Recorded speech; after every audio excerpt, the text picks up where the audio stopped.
হোটেলের আড়ালে চলছিল দেহ ব্যবসা। গোপন সূত্রে খবর পেয়ে অভিযান চালালো পুলিশ, হলো পর্দাফাঁস। বুধবার রাতে মুর্শিদাবাদ শহরের মতিঝিলের বাইপাস রাস্তার পাশেই এক হোটেলে রেড করে মুর্শিদাবাদ থানা।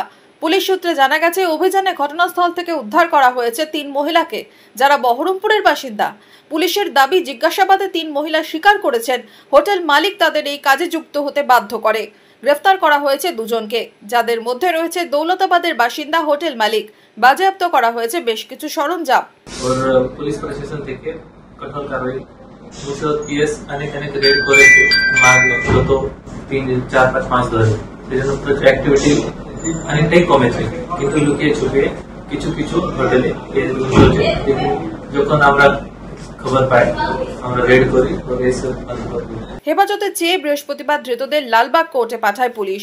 মুর্শিদাবাদ থানা সূত্রে জানা গেছে, বিগত কয়েক মাসে তালিকা হয়েছে লম্বা। 1টি বা 2টি নয়, হয়েছে 25টি মামলা। অভিযান চলছেই, সামনে আসছে অসামাজিক কর্মকাণ্ড।